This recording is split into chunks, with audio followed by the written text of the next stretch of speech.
أشرقت نفسي بنور من فؤادي.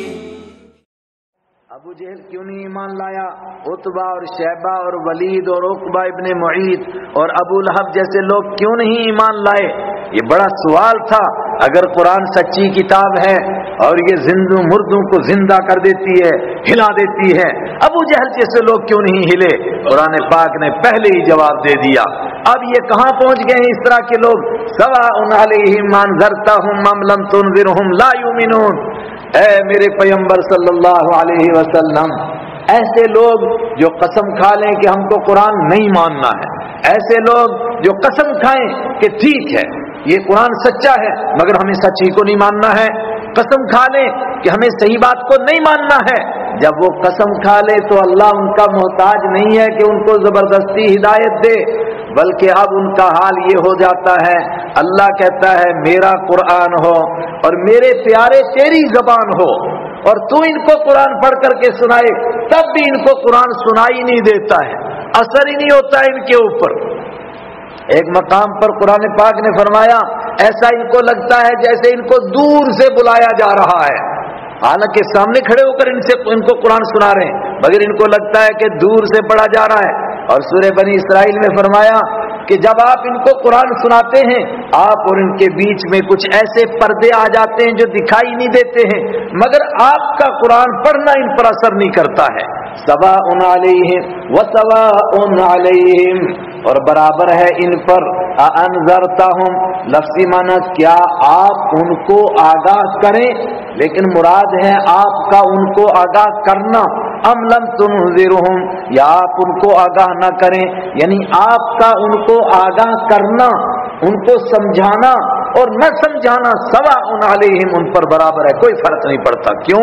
فہم لا یؤمنون، یہ وہ طبقہ ہے جو ایمان نہیں لائے گا. اس پر ایک اشکال ہوگا. کیا؟ قرآن نے کہا علی اکثرہم، ان میں سے اکثر پر بات پکی ہو چکی ہے، اکثر پر، جس کا مطلب یہ نکلنا چاہیے کہ اگر مکہ میں 100 لوگ تھے تو کم سے کم 55 وہ ہوں گے کہ جن پر بات پکی ہوگی ان کو ایمان نصیب نہیں ہوگا. البتہ کم سے کم 45 کو ایمان نصیب، بھئی اکثر کرنا ہے نا، اکثریت کیسے ہو جائے گی؟ زیادہ ادھر رکھیں گے. لیکن جب ہم گراؤنڈ پر دیکھتے ہیں تو زیادہ کو ایمان نصیب ہوا یا زیادہ بے ایمان رہے؟ زیادہ کو ایمان نصیب ہوا. آپ گن لیجئے کتنے لوگ ہیں کائنات میں. ایسا انقلاب کوئی سوچ سکتا ہے؟ کتنے لوگ مارے گئے دشمنوں میں سے؟ غزوہ بدر میں صرف 70 لوگ، اور غزوہ احد میں 37 لوگ، اور غزوہ خندق کے اندر مان لیں 10-12 لوگ، اور مکہ فتح ہونے کے وقت میں 12 لوگ. کل ملا کے 200-250 لوگ نہیں ہوتے ہیں. اور آج 200-250 لوگ مر جائیں تو کیا بولتے ہیں؟ حالات بالکل پرامن ہیں، چٹ مٹ گھٹنائیاں ہوئیاں، بس چٹ مٹ چھوٹی موٹی باتیں ہوئی ہیں جس میں 400-500 لوگ مر گئے ہیں، باقی حالات بالکل ٹھیک ٹھاک ہیں.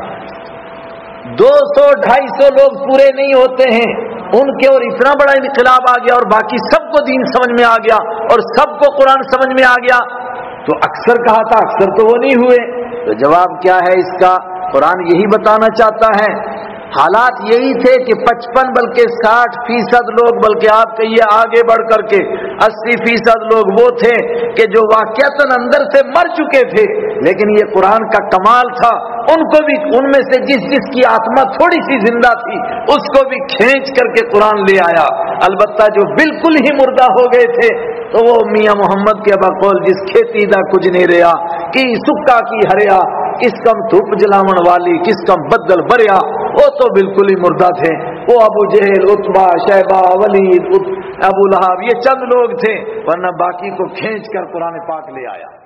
حينما رددت يا رب العباد